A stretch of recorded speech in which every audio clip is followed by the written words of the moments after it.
প্রত্যেকটি কাজের দেখবেন সুনির্দিষ্ট সময় থাকে।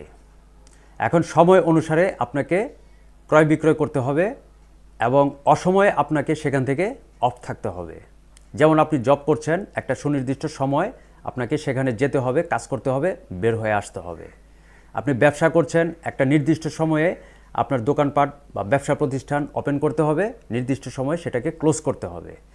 মার্কেটে যাচ্ছেন, বাজার করবেন, শপিং করবেন, সেখানে দেখবেন একটা নির্দিষ্ট সময়ে মার্কেট ওপেন হচ্ছে, নির্দিষ্ট সময়ে মার্কেট ক্লোজ হচ্ছে। এই হচ্ছে session, marketing session, shopping session বা বিজনেস সেশন। এই সেশন ওয়াইজ আপনাকে কাজ করতে হবে।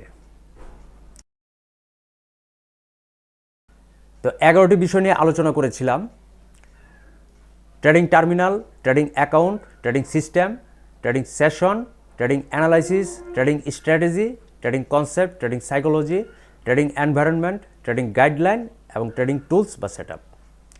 তো আজকের আলোচনা হচ্ছে এই ট্রেডিং সেশন নিয়ে। ট্রেডিং সেশন দেখে বুঝে যখন আপনি মার্কেটে ট্রেড করতে আসবেন, আপনার প্রফিট থাকবে। কিন্তু অনেকেই এই সেশন বুঝে না, অফ সেশনে এসে উল্টাপাল্টা কারেন্সি চুজ করে, উল্টাপাল্টা ট্রেড করে, ভুলভাল ট্রেড করে, ফলে তাদের লস হয়। তার একটা অন্যতম কারণ হচ্ছে আপনি অফ সেশনে আসছেন, এসে সেখানে ট্রেড করার মতো কোনো ধরনের লেনদেন দেখছেন না, মার্কেট থেকে চলে যাচ্ছেন, একটা উল্টাপাল্টা ট্রেড করছেন, মার্কেট থেকে বের হয়ে যাচ্ছেন, আপনার কোনো প্রফিট হচ্ছে না। ট্রেডাররা সব সময় এই সেশন দেখে বুঝে সঠিক সময়ে তারা ট্রেড করে থাকেন। 4টি সেশন ওয়াইজ ইন্টারন্যাশনাল মার্কেটে ট্রেড হয়ে থাকে। 1 নম্বর হচ্ছে সিডনি সেশন। আমাদের বাংলাদেশ লোকাল টাইম অনুসারে ভোর 3টা-4টা থেকে এই সিডনি সেশন শুরু হয়ে থাকে।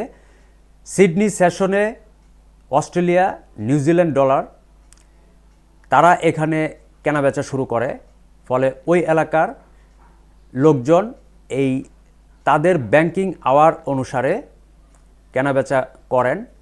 তো আমাদের দেশ থেকে হোক বা বিশ্বের যে কোনো প্রান্ত থেকে হোক, সেই সময় অনুসারে তাদের যে currency pair Australian dollar, New Zealand dollar, সেগুলোকে ক্রয় বিক্রয় করতে হবে।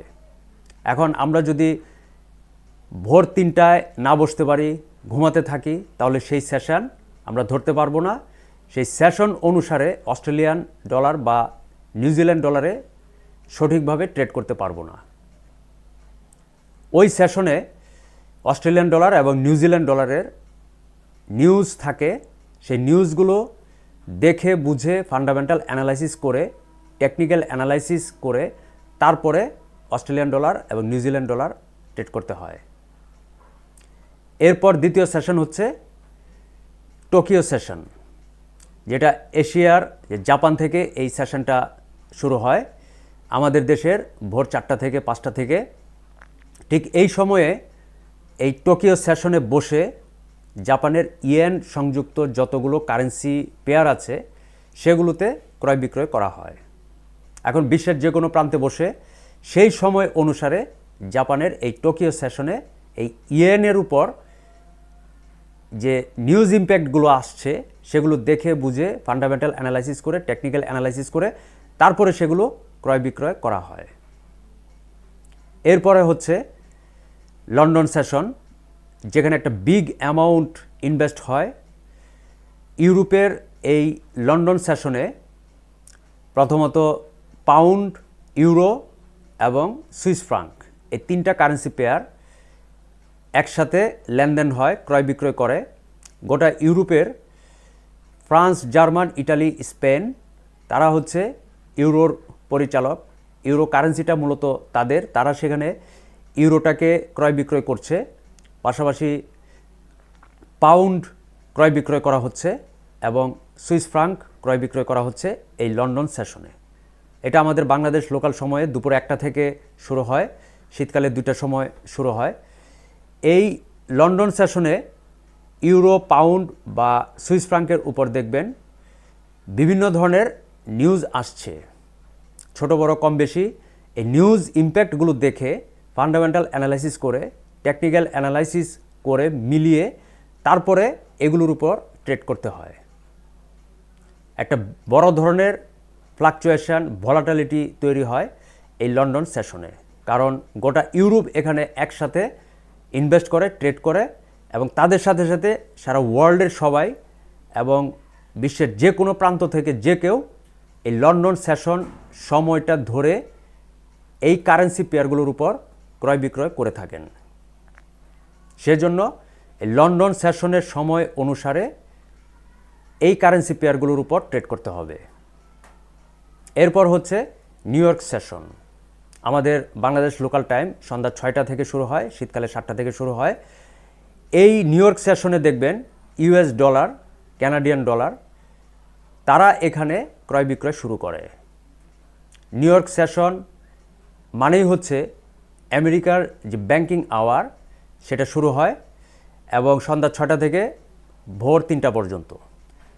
তো সন্ধ্যা 6টার পরেই দেখবেন যে নিউজ ইম্প্যাক্ট আসে। সেই নিউজ ইম্প্যাক্ট অনুসারে ট্রেডাররা যখন ক্রয় বিক্রয় করতে শুরু করে ব্যাংকিং ফার্স্ট আওয়ারে, তখন সেটা 6টা থেকে রাত 10টা 11টা পর্যন্ত সেই লেনদেনটা চলে। একদিকে দুপুর 1টা থেকে ইউরোপের মার্কেট ওপেন হচ্ছে এবং সেটা রাত 10টার সময় ক্লোজ হচ্ছে। একদিকে নিউ ইয়র্কের সেশন শুরু হচ্ছে সন্ধ্যা 6টা থেকে, সেটা যাচ্ছে ভোর 3টা পর্যন্ত।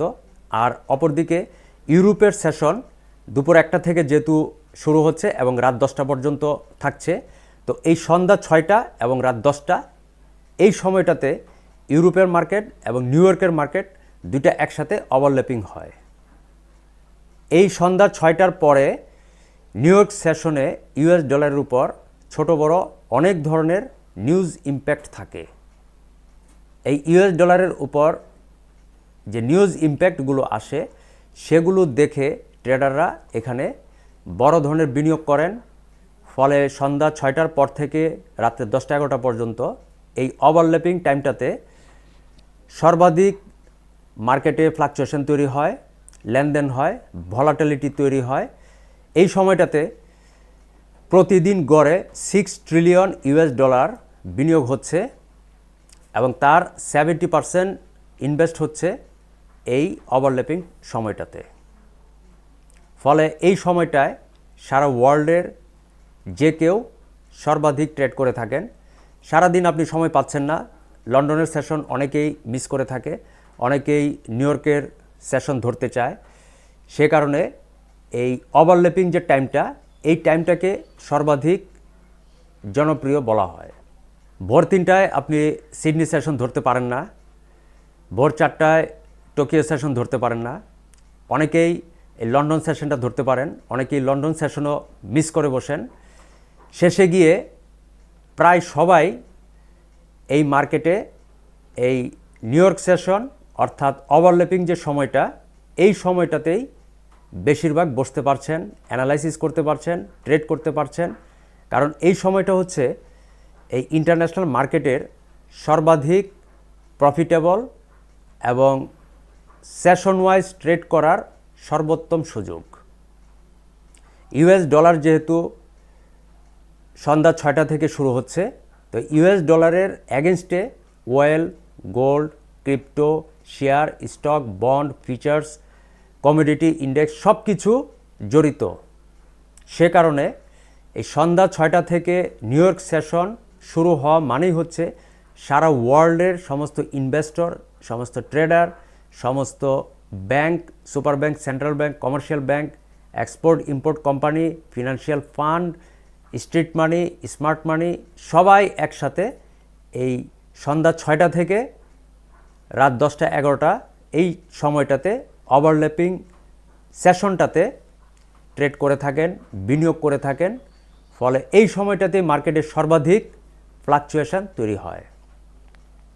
এখন আপনি যদি এই অফ সেশনে আসেন, যেমন ধরুন আপনি সিডনি সেশনে নাই, আপনি ট্রেড করতে পারবেন না, নিউজিল্যান্ড ডলার বা অস্ট্রেলিয়ান ডলার ট্রেড করার সুযোগ থেকে আপনি সরে গেলেন।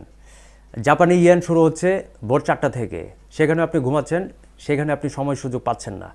এখন লন্ডন সেশনে এসে যদি আপনি ইউরো, পাউন্ড বা সুইস ফ্রাঙ্কে ট্রেড করার সুযোগ পান, তাহলে সেই সেশন অনুসারে আপনাকে ট্রেড করতে হবে। এখন ব্যাংকিং আওয়ার হচ্ছে তাদের দুপুর 1টা থেকে। এই ব্যাংকিং আওয়ারটাতে যদি এসে আপনি ট্রেড করতে না পারেন তাদের সাথে তাল মিলিয়ে, তাহলে এখানে আপনার সুযোগ হাতছাড়া হচ্ছে। এরপর যখন সর্বশেষ সুযোগ আসছে আমেরিকান সেশন, সেখানে কানাডা এবং আমেরিকার যে ডলার এখানে ইনভেস্ট হচ্ছে সেই সুযোগটা আপনাকে ধরতে হবে। যদি সুযোগ ধরতে পারেন, যদি সেশন ওয়াইজ মার্কেটে বসতে পারেন, তাহলে আপনি ট্রেড করতে পারবেন এবং প্রফিট করতে পারবেন। এখানে যদি একটু ভুল করেন আপনার লস নিশ্চিত থাকবে। আর যদি প্রফিট করতে চান তাহলে এই সেশন ওয়াইজ কারেন্সিগুলোকে চুজ করে তাদের নিউজ ইম্প্যাক্টগুলো দেখে ফান্ডামেন্টাল অ্যানালাইসিসের সাথে টেকনিক্যাল অ্যানালাইসিস মিলিয়ে তারপর সেখানে ট্রেড করতে হবে, তাহলে প্রফিট দাঁড়িয়ে থাকবে।